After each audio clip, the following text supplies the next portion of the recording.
A Legend of Sword, Volume 1. Amid a sea of stars spinning in reverse, light centuries of war raged on the surface of countless planets below. Empires rose and fell in the shadow of galactic chaos, and amidst it all, a tale of gallantry unfolded, a story not just of swords, but of ambition, sacrifice, and the weight of dreams that sought to reshape eternity. In the command chamber of a towering starship, Secretary of Defense Enriches stood motionless by the grand window, her figure silhouetted against the vast canvas of the cosmos. The light of distant galaxies bathed her face in a pale glow, each strand of her silver-white hair catching the soft luminescence. She gazed out into the endless void, her expression unreadable, save for the faint shadow of weariness in her eyes. This window had once inspired awe within her, its panoramic view of a universe teeming with life and possibility. But now, that awe was gone. What remained was a heavy, unshakable weight. The memories of her homeland, once so vivid, had faded into indistinct dreams, distorted by the cruel march of time and the relentless tide of war. Breaking the silence, Enriches turned and spoke, her voice steady but tinged with frustration. "Forgive me for speaking out of place, Your Highness, but this war has dragged on for far too long." She stepped forward, her hands clenched at her sides. "We've battled through countless constellations, wiped out tens of millions of lives in all sorts of devious ways, and made ourselves rulers of worlds we barely understand. All of this, every victory, every sacrifice, is meant to bring Emperor Shi's vision to life. But what has his grand vision truly brought us? Misfortune, ruin, and an ever-growing number of enemies.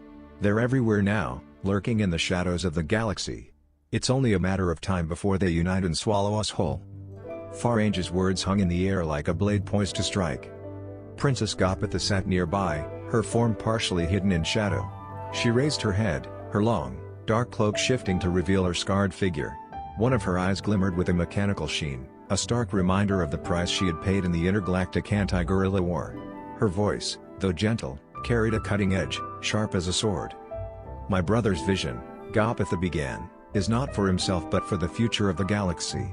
He dreams of an empire where fear does not rule, where no one is left wanting, and where the fate of the many is no longer dictated by the few.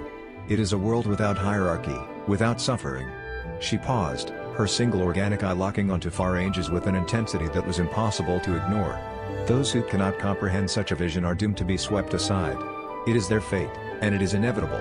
Enriches held her gaze, but in her mind, she could see the joyful young woman Gopatha had once been, before the war had taken her eye, her arm, and perhaps even a piece of her soul. Now, the princess seemed colder, her faith in her brother's ideals unshakable, yet far removed from the humanity she had once embodied. "I trust in my brother's decision," Gopatha continued, her tone softening, though the edge of warning remained. "He would never act out of self-interest. His dream is greater than any of us, greater than the cost we pay now. So, Enriches, I ask you, no, I implore you, not to speak such words again. Words that so doubt only serve to weaken our resolve." Silence filled the room once more, save for the distant hum of the ship's engines. Enriches turned her gaze back to the window, her reflection faintly visible against the endless ocean of stars. In her heart, a storm raged, a tempest of loyalty, fear, and the nagging question she dared not voice aloud: what kind of empire demands such a terrible price for its dream of peace? As the stars spun in reverse, the tale of A Legend of Sword began, a saga of ambition, sacrifice, and the fragile humanity that lingered in the shadows of war. A Legend of Sword, Volume 2. Amid a sea of stars spinning in reverse, the grandest battles, the bloodiest conquests, and even the most storied victories were no more than ripples in the boundless silence for those who merely observed from afar. But for the warriors caught in the endless vortex of war, there was no shore, no stillness. The war was their entire existence, a storm that consumed every breath, every thought, every heartbeat. And now, within that storm, two fates intertwined. The star fortress Anusharwan loomed in the cold void, its sheer size enough to inspire dread across entire star systems. Designed by the brilliant yet unyielding Princess Gopatha and christened by Emperor Shi himself, it was the crown jewel of imperial engineering. Built to be impregnable, it served as both a weapon and a statement. The Empire's dominance was absolute. Yet, even the mightiest structures can crumble under the weight of arrogance. Admiral Geldofried stood confidently on the command bridge of her flagship, gazing at the formidable Yuzata-class warships stationed in perfect formation around Anusharwan. She reveled in the brilliance of imperial ingenuity, certain that the fortress, and by extension her legacy, was invincible. The rebels were little more than pests to her, a minor nuisance beneath the notice of the Empire's finest fleet. She was wrong. At that very moment, Zhenyu, a rebel pilot and renowned strategist, was weaving his way through the ventilation shafts of the fortress in the sleek and agile Lax Clipper. The ship was built for missions like this, quick, precise, and undetectable by traditional scanners. Poisonous gas hissed from vents, and bursts of elemental energy lashed out in unpredictable streams, transforming the shafts into a deadly labyrinth. Behind him, mechanical sentries chased with relentless efficiency, their cold, artificial eyes fixed on his every move. Zhenyu gritted his teeth, his vision swimming as blood dripped from his brow. The Clipper's speed pushed both man and machine to their limits. Colors blurred, lights twisted, and the suffocating tension pressed down on him like a crushing tide. But he never faltered. "Now's my chance," he whispered, his eyes narrowing as the fortress's propulsion system core came into view. A sphere of glowing energy pulsed at the heart of Anoushar 1, its light spilling into the narrow corridor like the heartbeat of a dying beast. Far above, Admiral Geldefried watched the battlefield unfold. The rebel fleet was scattered, outnumbered, and seemingly disorganized, a futile effort against the Empire's might. A wicked smile spread across her lips as her gaze shifted to the shimmering orb of light that was the planet's surface, caught in the fortress's orbit. "It's time," she murmured. She raised her hand, her voice steady and commanding. "Prepare to launch an indiscriminate assault on the planet. Crush their hope. Leave no survivors." On her order, Imperial warships shifted their weapons toward the surface. A symphony of destruction began to take shape, ready to rain fire and death below. But Zhenyu was already moving. As the Clipper hurtled toward the core, he reached for the activation panel, his fingers dancing over the controls with practiced precision. He thought of the billions who would be saved by this one act, the worlds that would no longer live under the Empire's iron grip. He thought of Gopatha, the architect of this monstrosity, and the expression she might wear when she learned that her invincible fortress had been reduced to ash. In that fleeting instant, two minds, separated by light years and circumstance, converged. Oh, what I would give to see the look on Princess Gopatha's face right now. The thought was identical, shared by both Zhenyu and Geldefried, though their meanings could not have been more opposed. As Geldefried gave the final command, as the warships opened fire, as explosions bloomed across the planet's surface, Zhenyu unleashed his own fury. The Clipper collided with the core in a blinding eruption of light and energy. Anoushar 1, the mighty star fortress, shattered from within, its fragments scattering like broken stars into the endless void. The ripples of their action spread across the galaxy, small and silent to those on the shore, but for those in the storm, this was a moment of legend. A Legend of Sword, Volume 3. Amidst a cosmic tapestry where stars swirl in reverse, there lies a shattered chain of isles suspended in the void. Each isle bears its own stories, some whispered in reverence, others forgotten to time. Among these tales, one stands apart, set in the tumultuous era of the Suruga Shogunate. 10 years earlier. 25 light-years away. The Suruga Shogunate cast a shadow long and grim, its grip ironclad over the land. The cries of the oppressed echoed through the streets, a symphony of anguish that painted the shogunate's rule in bitter hues. At its helm sat Seitai Shogun Imagawa Ujizane, whose reign began in blood. 4 years prior, he had vanquished the dreaded demon king Danjushu, but his triumph came at a cost. The monster's fall only marked the beginning of the Tai Shogun's own tyranny. It was in this dark age that a lone swordsman roamed the fractured isles, free from the chains of duty yet bound by the weight of his past. His name was Bichu Qa, though most knew him by another title, xingqiu, the Vigilante. Once, Qa had been more than a wanderer. He had served as the Tai Shogun's most trusted strategist, a mind sharp as any blade. But betrayal, like a venomous serpent, struck from within. A rival's cunning deceit turned the Shogun's paranoia against his loyal advisor, branding Qa a traitor. Faced with no other choice, he fled, leaving behind the halls of power for the untamed wilderness. Now, xingqiu wandered the land, his blade an arbiter of justice where none dared speak its name. On this day, he stood on a windswept mountainside, his dark silhouette framed against a backdrop of rolling clouds. His eyes, sharp as a hawk's, fixed on something in the distance. What was it that held his gaze? The golden fields below, dotted with farmers toiling under the sun? No. The jagged peaks that pierced the heavens beyond? No. The winding road that snaked through the valleys like a silver thread? Yes. And no. The farmers who had sought his protection and paid him in rice dared not disturb him. They huddled at the base of the hill, their fear palpable, their gratitude muted by the presence of his sword. The object of xingqiu's gaze remained a mystery, veiled by his silence. Perhaps it was the horizon itself, a promise of battles yet to come, or ghosts from his past he could not outrun. But for now, only xingqiu knew the answer. And if he did, his stoic lips would never betray it. A Legend of Sword, Volume 4. In the land of Inazuma, they say, what are bandits but the children of war? In times of chaos, the soil itself seems to weep, and even the harvest becomes a battlefield. This is the backdrop against which the latest chapter of A Legend of Sword unfolds. The fall is here. The season of harvest is almost upon us, said a man whose voice was sharp and unyielding, like a blade that had long forgotten the comfort of its sheath. His name was Saito Waniza, and he stood among the remnants of a broken age. Ninjas are creatures of survival, masters of shadows and death, born in the crucible of conflict. When wars rage, they serve as the sharpest tools of the daimyo, weapons with flesh and blood. But when peace comes, so too comes their fall. Without a master's hand to guide them, they become outcasts, wandering the fringes of a world that no longer needs them. When Imagawa Tai Shogun's iron will finally united the fractured isles, the ninjas' purpose evaporated like morning mist. Many were slaughtered as liabilities, while others were absorbed into the shogunate's army. A few, however, slipped through the cracks of history, their skills turned to darker pursuits. Saito Waniza was one of these. Once a blade of precision and purpose, he had become a wolf without a pack, stalking the land with his fellow outcasts. He had traded loyalty for cunning and duty for survival. There's no rush, he said, his voice calm but edged with menace. Let the villagers finish harvesting the grain for us. Beside him, another figure loomed, Yanimata Tasuke. Unlike Waniza, Tasuke had not been forged by war but by hardship.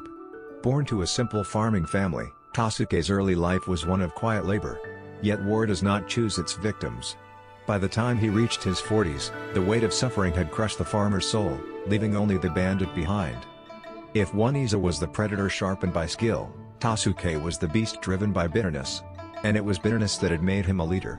The most dangerous of men are often those who have known the deepest pain. After they're done, we burn everything, Tasuke said, his voice thick with the venom of past wounds. A Legend of Sword, Volume 5. Amid the cosmic expanse where stars spin in reverse, nestled in a forgotten corner of the Shattered Isles, lay a nondescript village, a speck on the map called Asada Village. Its crescent-shaped marshlands cradled a community of weary farmers, clinging to their fragile way of life.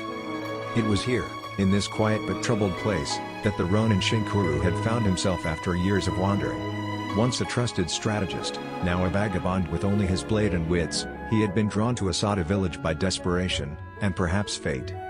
The shadow of banditry loomed over the village, a threat that would leave no field unburned, no grain untouched. The villagers had begged xingqiu for his help, and while the swordsman was not one to shy from battle, he faced a problem far greater than the bandits themselves: fear. Standing on the ridge overlooking the crescent marsh, xingqiu surveyed the land. The terrain was a gift from the gods of strategy. High ground to the west, a dense marsh below, and a natural choke point in the valley, every inch of the landscape whispered of opportunity. He could already see the plan forming in his mind. If the villagers could set an ambush on the ridge, shielded by the terrain, they could rain death down upon the bandits from above. The enemy would arrive weary from their journey, and with enough villagers encircling them, the bandits could be surrounded and crushed in a single decisive strike. But the plan had its flaws. Or rather, its flaws lay in the people he had to work with. The villagers were broken souls, their courage eroded by years of despotism under the Tai shogun's rule. They had survived through silence and submission, not through sacrifice. xingqiu needed bait to lure the bandits into the valley, someone willing to risk their lives for the greater good. But who among these farmers, so accustomed to protecting only themselves, would agree to such a role? Then there was the fire. A samurai army in his place would have used it without hesitation. The mountain winds would fan the flames, spreading them swiftly through the valley and cutting off the bandits' escape. Fire would win the battle decisively. But these were not samurai. These were farmers, bound to the land that had nurtured them and sustained their ancestors. To ask them to burn their homes, their fields, their grain, everything they had worked for, was to ask the impossible. Even if it meant survival, they could not see beyond the immediate loss. xingqiu sat alone, his blade resting across his knees. The villagers' murmurs drifted to him from below, a chorus of fear and uncertainty. He could not fault them. They were not warriors, not soldiers. They were people clinging to what little they had left in a world that seemed intent on taking even that. Yet xingqiu knew the truth they could not face. If they failed to defeat the bandits here and now, there would be no village left to protect. The bandits would take everything, their grain, their homes, their lives, and leave nothing but ash and despair. The Ronin let out a slow breath, his sharp gaze fixed on the valley below. He did not have the luxury of doubt. Somewhere, deep within these broken people, he would have to find the spark of courage they had long buried. The battle drew near. And as the stars spun in reverse above the shattered isles, xingqiu pondered how to light the fire that could save them all. A Legend of Sword, Volume 6. The galaxy shimmered with the endless expanse of stars, but Captain Mihoyo, better known now as xingqiu, or rather, Semimaru, thanks to some unfortunate linguistic quirk, sat in the command chair of his ship, lost in thought. The room hummed softly with the vibrations of the massive Allied fleet vessel, a quiet prelude to what lay ahead. His officer, Mahasti, stood nearby, arms crossed, wearing the kind of expression one reserves for a particularly exasperating superior. "Captain," Mahasti began, her voice firm but respectful, "forgive my bluntness, but you were asleep during that entire meeting earlier." xingqiu glanced at her, his face betraying the faintest flicker of amusement. "Huh? So you noticed? You were sitting very upright, I'll give you that," she replied, the faintest edge of sarcasm creeping into her tone. "But I've seen this trick too many times before. Captain, using your martial arts training to sleep with your eyes open is, well, unorthodox. I must remind you, if the fleet commander finds out, no written report will save you." Mahasti was sharp, but even she knew no one would dare challenge xingqiu, no matter his eccentricities. Within the labyrinthine politics of the Allied Fleet Command, the balance of power was fragile, and xingqiu was the one man every faction was vying for. His reputation stretched across battlefields and decades, and for many, he was the key to breaking the stalemate that had gripped the fleet. But xingqiu, sitting in his chair, wasn't thinking about political games or fleet dynamics. His mind had drifted to a different battlefield, a barren planet from 10 years ago. A decade ago, in a small and desolate place called Asada Village, xingqiu had achieved a victory that would set his life on a trajectory of chaos and legend. What seemed like a mere skirmish had revealed the depth of his military genius. Yet that victory had come at a cost, one that echoed far beyond the battlefield. The Tai shogun of the time, unwilling to let such a man remain untethered, had acted swiftly. xingqiu was blinded, his sight taken from him as a punishment for being too dangerous to control. He was cast into prison, his talents locked away alongside his body. Years passed in darkness, and the world outside continued its relentless march. It wasn't until 5 years ago, when the Imagawa clan fell to the allied forces of the Oom daimyo, that xingqiu's chains were broken. The new Tai shogun, in a move calculated to pacify a war-weary nation, offered a general amnesty to prison. xingqiu remembered the conversation vividly, as if it had happened yesterday. The shogun had visited him personally in the dim confines of his cell, his voice cold but laced with a strange respect. "This country can no longer afford to bleed under the weight of imperial taxes," the shogun said. "Nor can it waste talents like yours. You are no longer Mihoyo. That name and all it carried were stripped from you by Imagawa." xingqiu had remained silent, though the bitterness in his heart was a storm threatening to break. "From this day forward," the shogun continued, "you shall be known as Semimaru. Cast aside the past, for it no longer serves you. The vastness of the universe now lies ahead. Someone of your ability should not be bound to this world." And so, xingqiu, Semimaru, was reborn, a man without a past but with a galaxy laid bare before him. Sitting in the dim light of the present, xingqiu sighed softly. Whether on the barren fields of Asada or within the halls of the Allied fleet, men like him were always at the center of the storm.